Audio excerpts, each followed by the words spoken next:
course, as always, let's start by bringing you what's happening on ground zero. It's nearly a month into the Israel-Hamas war. With this, Israel has announced the complete encirclement of Gaza city as it intensifies its ground offensive.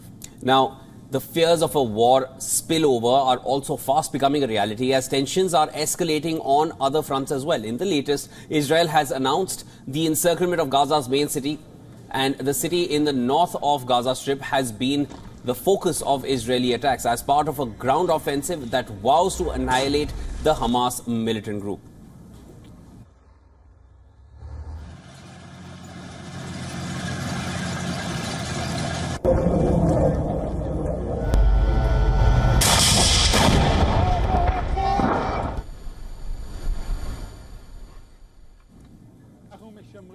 Israel's military chief had said on Thursday that Israeli soldiers have been operating in Gaza City for the past few days and encircling it from different directions.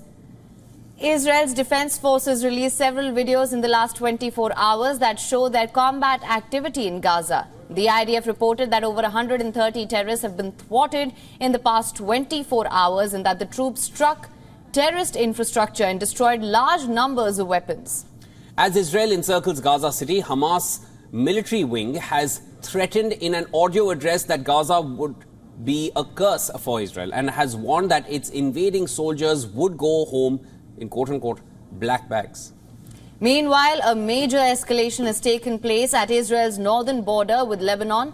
Lebanon-based militant group Hezbollah has said that it attacked 19 Israeli positions along the border simultaneously on Thursday, while the military wing of Hamas also said that it fired 12 rockets from Lebanon towards northern Israeli town of Kiryat Shmona.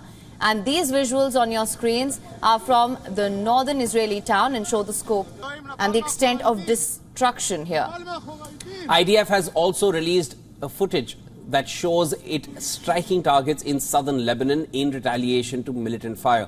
The military said warplanes and helicopters attacked targets belonging to the Hezbollah group, including military headquarters, rocket launching positions and munitions warehouses. Now, the latest escalation on the border comes ahead of a scheduled speech of the Hezbollah chief later today. Nasrullah. Meanwhile, U.S. National Security spokesperson says that there is no indication Hezbollah is ready to go in full force. And as per reports, the United States has also said that it has intelligence that shows Russia's Wagner group may send air defense systems to Hezbollah. The system in question is the SA-22, which uses anti-aircraft missiles and air defense guns to intercept the aircraft. Washington hasn't confirmed that the system has been sent, but it is monitoring discussions involving Wagner and Hezbollah as per officials.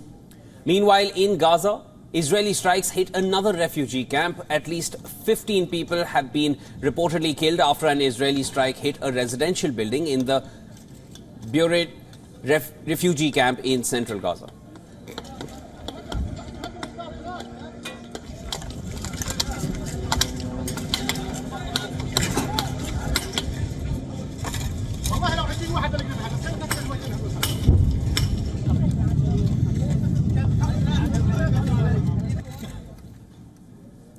Hamas has also released a video that claims to show an attack on an Israeli tank in Gaza. The video shows a man creeping up to the side of the tank, placing an apparent explosive device on it.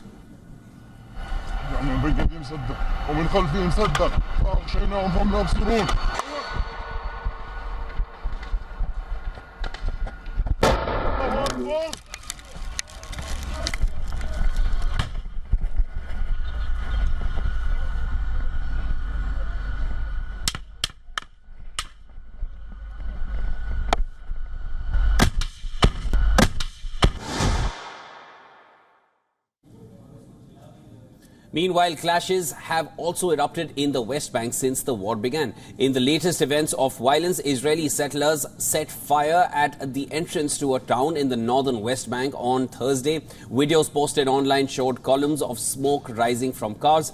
Israeli forces have begun staging ramped-up arrest raids and operations into West Bank towns and cities, leading to clashes between Palestinians and Israeli soldiers there as well. At least 130 people have been killed in the West Bank so far. And in other updates, U.S. Secretary of State Antony Blinken has departed for his third visit to Israel since the war began. He will also visit Jordan in his fresh West Asia tour. Blinken said he will discuss in Israel concrete steps that should be taken to minimize harm to Gaza civilians. He added discussions will also focus on the future of Gaza when Hamas is defeated and also ways to ensure that the conflict does not spread any further.